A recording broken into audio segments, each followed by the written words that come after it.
welcome back to the studio after that exciting first match being won by About As Good As a German Ski Lesson by 1 point. Yes, indeed. And if the match had gone like 5 more seconds or maybe 3 more seconds, then it would have been won by No Boundaries. And then if it had gone another 5 seconds, it would have been won again by German Ski Lesson. It's pretty funny. They BM killed that vengeance probably through not pulling in drones fast enough. Yeah. But the time was out. That didn't count. So About As Good As a German Ski Lesson got that victory. No Boundaries, unfortunately, out of the tournament, won't be in the running for the $12,000. Yeah, I'm sure that's going to be disappointing for them. I'm sure they're also, though, very happy to have been able to knock out the Agmar Money Team, DL guys, out of the tournament on their run. No Boundaries made up of a group of Greater Goon, Clockwork Pineapple guys, and the some members of Rogue Capel, Stimulus. And the Rogue Capel guys especially have quite a bit of tournament, like official tournament experience, and then the Grun guys also as well with the SCL and other kind of player-run tournaments. So it's really great to see these guys doing quite well and getting all the way to the 4th day. Yep, they did fantastic this tournament, and we can get the stats up on the screen for this match, go over that a little bit. So what did you guys think of the setups? Really newt-heavy setups on both sides. Yes. The No Boundaries team, kind of crucially, not using up every one of their pilot slots. I'm not sure. It's tough to kind of decide what would be the best way to use up them all. Going with double logistics frigate and then maybe upgrading the malediction to something else instead of the Aneros might have helped under the possibly. new pressure. I think logistic frigates would have been kind of bad news in this match because of all the new pressure and damps. They would have had to be right there next to the Geddons, and they would have either gotten killed or just nuked it out. So, but yeah, one way or another, the like that Merlin was enough points by itself to swing the match, so they weren't able to keep their frigate wing alive against the kind of stronger frigate wing. Think of that if that Merlin survives earlier. That stronger frigate wing of the Vengeances from the About As Good As German Ski Lesson, that actually gave them the points that they needed to win it when they took down that Merlin. So I saw a question pop up in Twitch chat, and that was, are German ski lessons any good? And I believe this was a joke that kind of just blew over before the tournament actually began. But maybe you want to, because a lot of people haven't been really getting the joke, so maybe you want to explain. It was a couple of German celebrities, and was it Angela Merkel and then Schumacher? Was it that got? They both broke their legs in ski accidents within a couple days of each other, and so at the time that this name was chosen, that seemed like a very topical joke, and then everyone forgot about it. It would be like naming your team after Flappy Bird, I think. Yeah, that is true. So, but coming here and showing the German ski lessons apparently benefit you greatly when playing EVE Online. Apparently they've improved. German ski lessons quality has improved a lot in the last month and a half. Yes.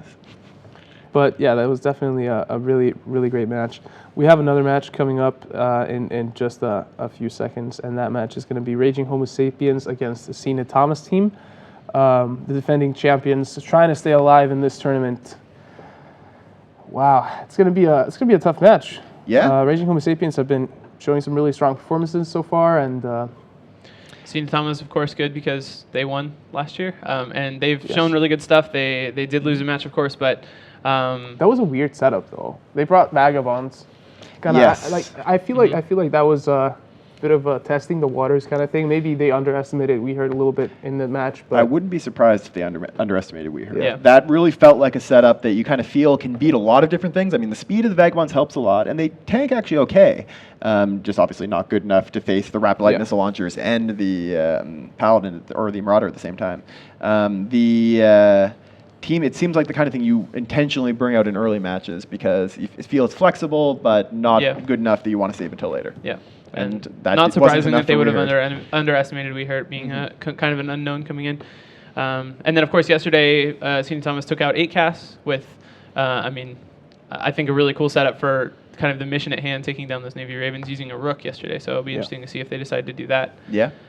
Cena Thomas has been very, very good at analyzing opponents and kind of picking out weaknesses. I wouldn't be surprised if that Rook had a lot of Caldari jammers on it that they brought because they came up against ACAS who had brought Navy Ravens all the time.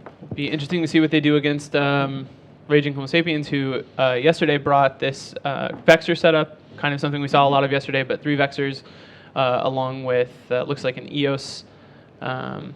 And Navy Brutix and a Guardian, so kind of a really high damage setup supported by a Guardian. Yeah, I think those Vexor setups have kind of developed into the good version of the super high damage close range setups. Yeah. So what we saw people trying to do with Taloses, trying to do with Vindicators, these teams that combine Vexors with some like Navy Britixes or Astartes or Eoses have been actually working out fairly well. And there is a lot of different variation in those setups. I mean, we've seen some, like the one that Raging Homo Sapiens actually beat yesterday was an Astarte-based one with Frigg Logistics. We've also seen ones like the one they won with that has cruiser logistics or has just one command ship. I mean, there's a lot of tinkering you can do within that kind of archetype. But yes, the Vexors seem to be a very strong part of that setup. Mm-hmm. So I just wanted to correct something you said. Like Schumacher had a really serious accident. It appears we were kind of misinformed on that one. He's currently in a coma, and we send out our wishes to him and his family and hope for a miracle on his recovery. I'm a great fan of Schumacher. Really respect him a lot, and we're sorry if that came out as insensitive when we're talking about it on the stream to everybody. But we can't dwell on that. So. Let's take a look at the bans. Yeah. So for Raging Homo Sapiens, they banned the Armageddon and the Dominics. And Asin Hitamas team has banned the Guardian and Ishtar. Guardian is a weird ban. Yeah. It is a weird ban. Like, why not ban out the Oniros? You know what it screams out to me, and I haven't seen these setups, is that they want to bring a lot of Glente jammers. Because they've been seeing a lot of Glente coming from the Homo Sapiens team.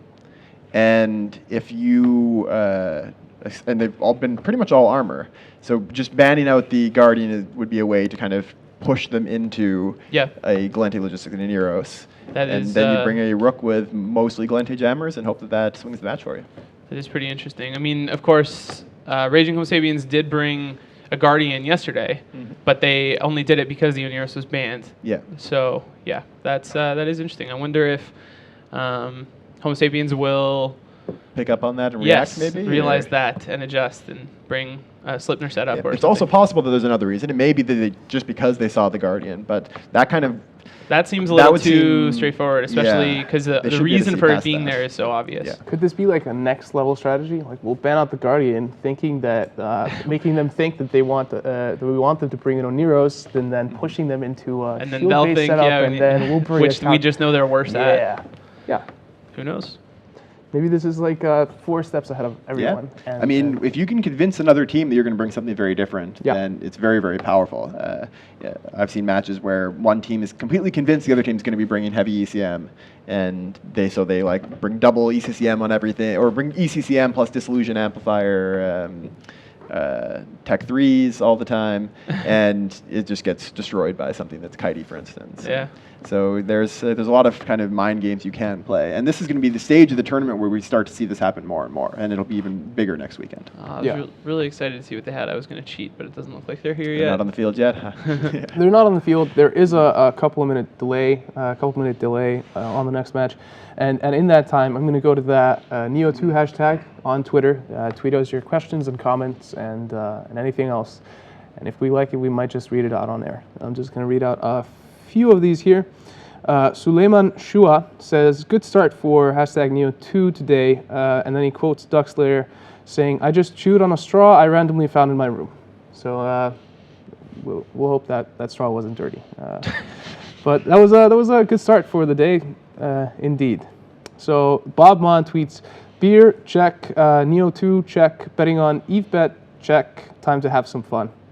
And he's hoping for more Cinnables in the tournament. So I have a feeling Cinnables would have the same problems those Vagabonds had. We've seen them once in the Stay Frosty all pirate ship. Yes, but that wasn't a good setup. But it had Cinnables. It was a very thematic setup. So I mean, if you're in the tournament to role play primarily, it was a great setup. If you're in the tournament to win, not so much. Definitely. Jared Miller at spaceships_nerd tweets, mega crazy pre-match jitters, hoping for a really good fight from Gerodian today.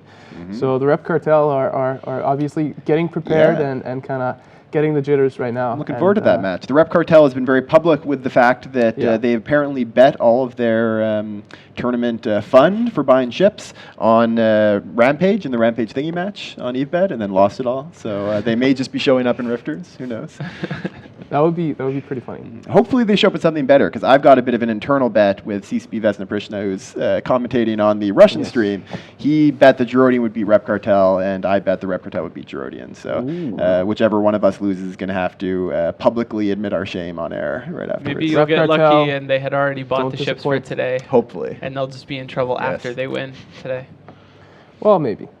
So the last one I'm going to read out here is Kura tweets, got 2 spare monitors, thankfully, and actually posted a picture with that, if you can check it out on Twitter, where she's watching, where he's watching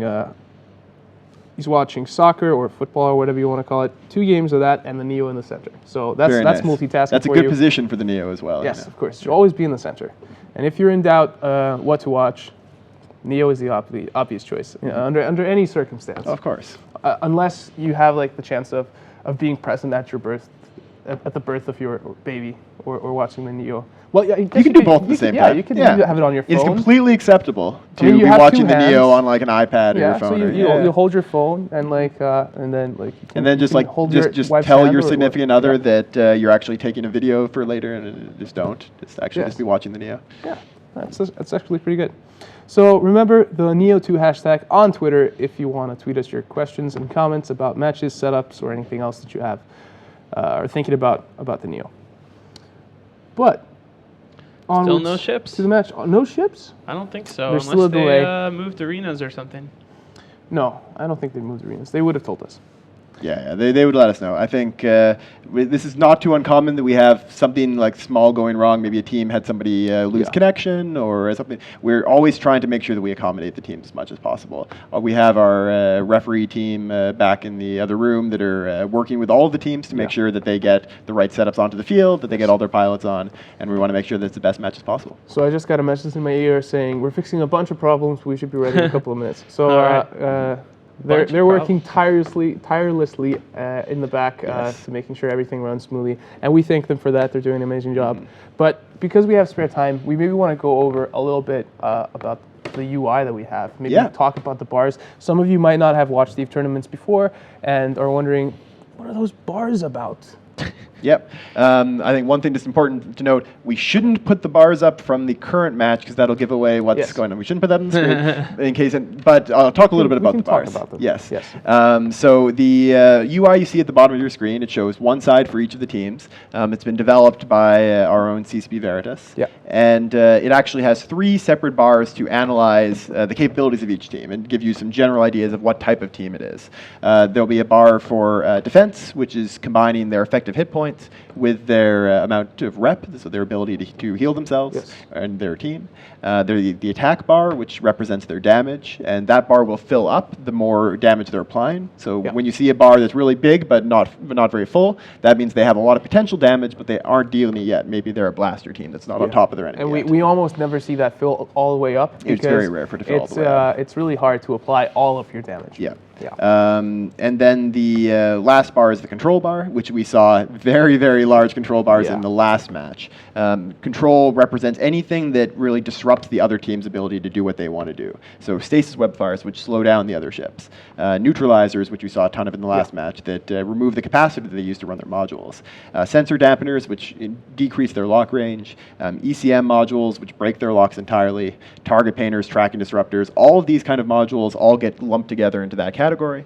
And then that works just like the attack bar, where a large bar that's not very full suggests that they're not applying their disruption, which may mean that if it's a disruption versus disruption fight, the other team may have jammed or damped out the disruption ships from the other team, and that could actually be preventing them from applying their own E-War. Yeah, and another important thing to note is that the icons that appear in the middle bracket next to the ships, if you see an ECM icon there, the jamming icon, that doesn't necessarily mean a ship is jammed. That just means that it has that module activated on it. Somebody's trying to jam it. Somebody's trying to jam it.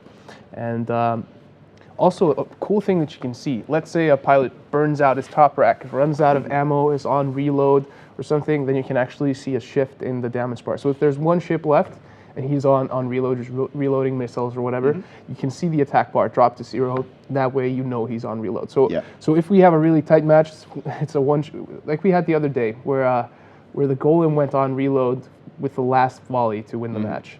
So in that match, we could see actually the attack bar drop down all the way to 0 while he was reloading, and then pop back up. Yep, it actually represents everything in real time. So if you switch to a lower damage long range ammo, it's representing that. It'll show the attack bar shift.